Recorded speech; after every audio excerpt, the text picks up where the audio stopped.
Do you remember that thing you wanted to be? The one that drew you in like nothing else?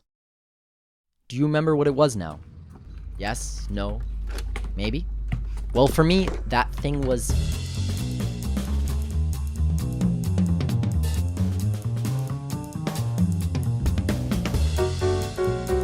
the first thing I felt true passion for was... For me, it was clear.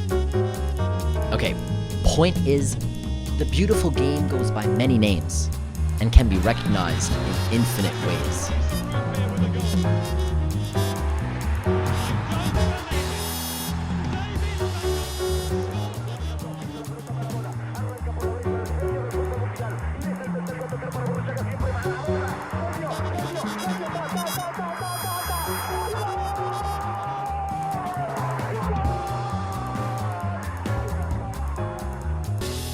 To me, nothing holds more meaning than the World Cup.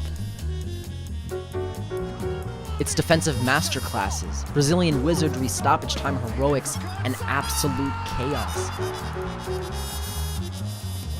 There's flair, bravado, heartbreak, outrage, emotion, poetry in motion.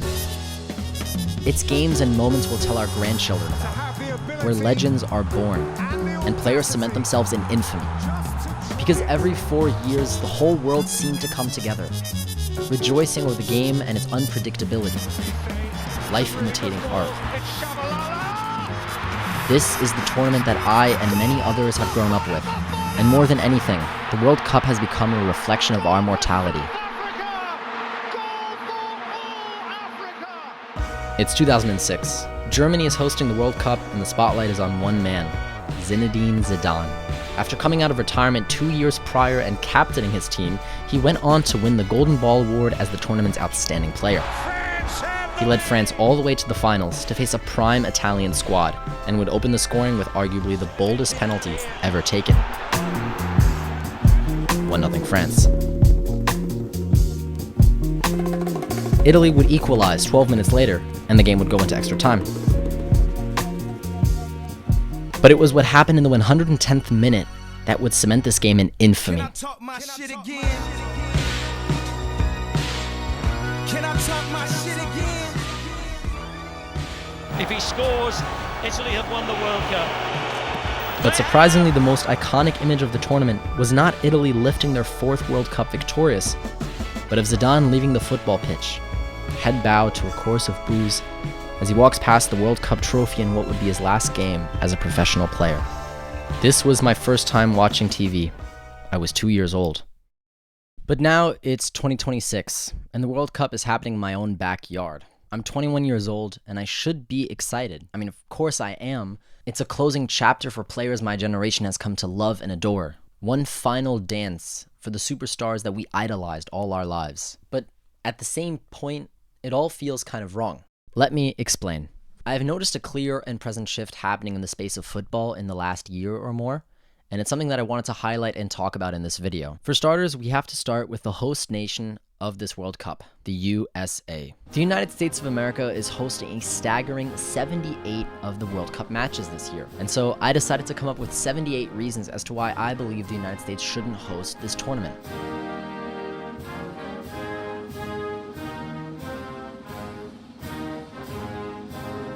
Okay, are we done?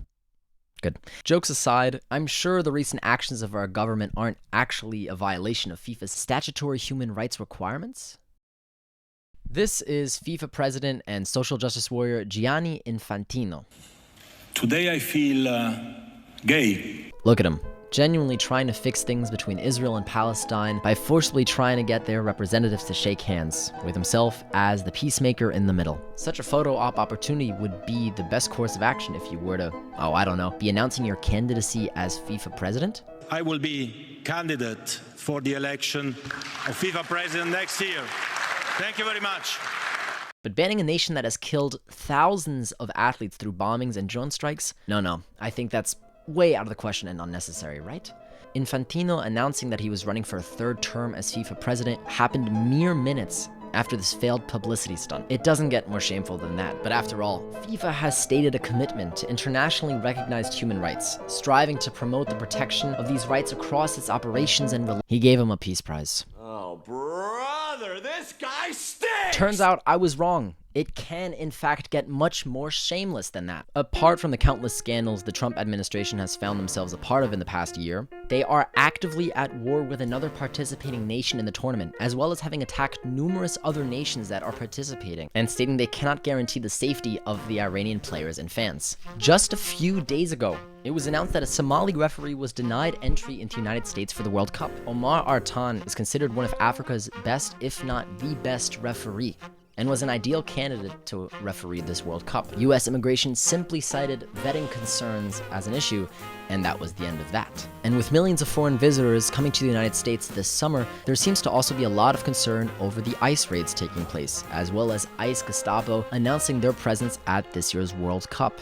It all feels terribly, terribly wrong to me. Like this game that I've loved all my life suddenly has become this politically dystopian nightmare. But why am I making a video on this? Why is this so important to me? 12 years ago, it was 2014, and I wanted to be like one man, Manuel Neuer.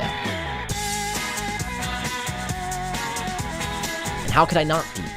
I mean, the World Cup was the only thing on my mind, and that year's starting 11 for the DFB was of a quality never before attained.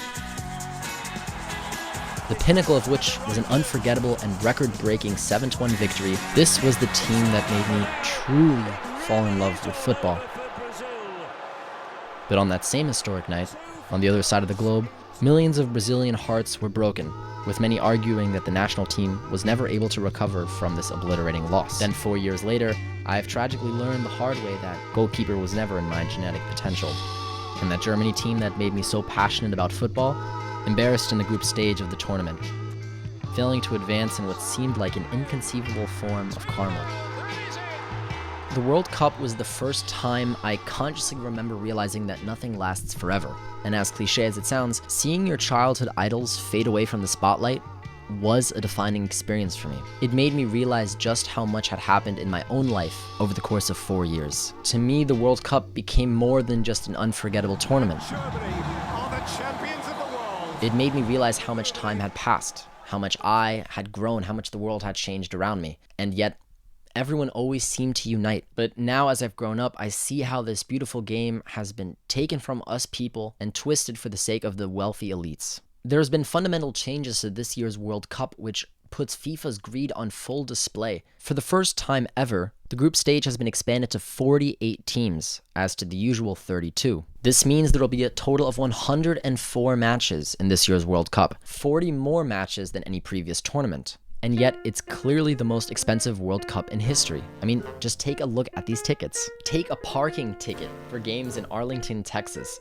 Keep in mind, FIFA is a non-profit organization. It's clear, more games means more advertising and ad revenue. Some teams have to travel over 9,000 kilometers during the group stage alone. And according to CIES Football Observatory, factors such as time zone, elevation changes, and long flights increase the risk of injury, meaning that not only are the players being put at risk, but fans also have the likelihood of not getting the real experience. And while FIFA cites this expansion as a chance for smaller teams to make an impact on the world's biggest sporting stage, I simply see it as greed.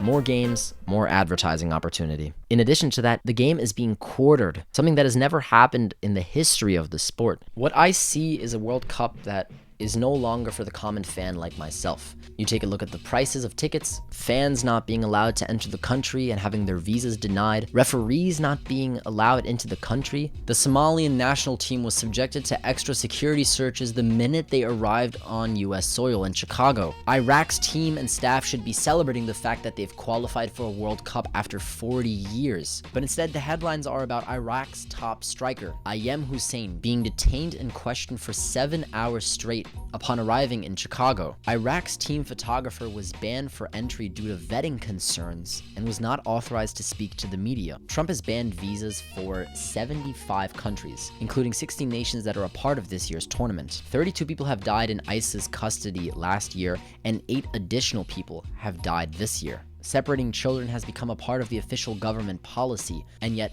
FIFA and the rest of the world just seems to stand by and watch. I'm angry, confused, and heartbroken over what this tournament has become. It used to mean 90 minutes of uninterrupted, pure joy, where nothing else seemed to matter except the game. But I now see that it has been overrun by the same xenophobia and politically driven racism that seems to have gripped the rest of our world. Players, staff, and fans are being treated like criminals, while companies prey on our dedication and loyalty to the sport, and that is my exact issue.